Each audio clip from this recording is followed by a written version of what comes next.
Meanwhile, if Hillary Clinton wins the White House, Vice President Joe Biden could have a new role in her administration. CBS News confirms now that Biden is on Clinton's short list for Secretary of State in a Clinton administration, though no one has officially approached him yet about the job. The VP is one of the most well-known Democrats on the national and world stage. During his time in the Senate, he served as chairman of the Foreign Relations Committee. But Clinton and Biden clashed repeatedly while she was Secretary of State, especially as it regarded Iraq and Syria. And for more now, we turn to Nancy Cordes in Charlotte, North Carolina for us. So, Nancy, the Vice President Joe Biden on the shortest of lists for Secretary of State with Hillary Clinton as president. What have you heard? So this is called, Josh, PR 101. When you don't like the storyline that's out there, you do your best to change it. So, of course, all the headlines yesterday were filled with stories about potential conflicts of interest at the Clinton Foundation, Bill Clinton getting paid by foundation donors to give speeches. And so this morning we all wake up to find that, guess what? Joe Biden might be Hillary Clinton's top choice for Secretary of State. What are the chances? I am told that there is a list and that he is on it, though it might come as a surprise to Joe Biden himself, because according to that Politico article, the Clinton campaign has not yet told him about this idea, and he has said far and wide that he is interested in working on his cancer moonshot project once his time as vice president is finished. It might also come as a surprise to a lot of Clinton supporters who thought that Wendy Sherman was Clinton's top choice for Secretary of State. She was a top deputy to Hillary Clinton when she was Secretary of State, and we know that Clinton has said that she wants to fill at least half of her cabinet with women. Well, then perhaps PR 101 worked, at least to a degree, because I did lead with it. However, as we turn back, you fell for it. We did.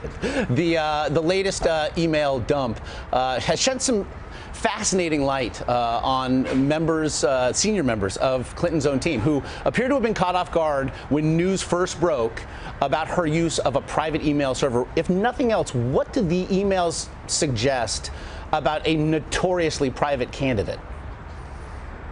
They suggest one of two things. Either Hillary Clinton and a couple of her top aides from her time as Secretary of State knew that this could potentially be damaging and tried to downplay it even among her own top campaign aides, or they didn't really realize what the fallout would and could be from her use of a private server as Secretary of State. Either way, you're right. Her campaign manager and her campaign chairman both expressed astonishment to one another in these emails the night that the New York Times broke the story that she had used a private server and private email account as Secretary of State.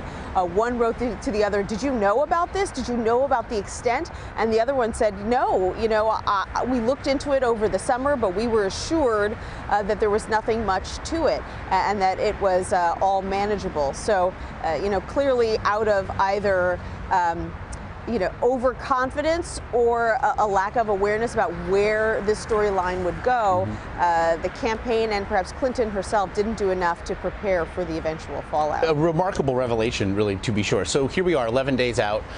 Hillary Clinton has more than double the cash on hand that Donald Trump has. So how does the campaign spend it?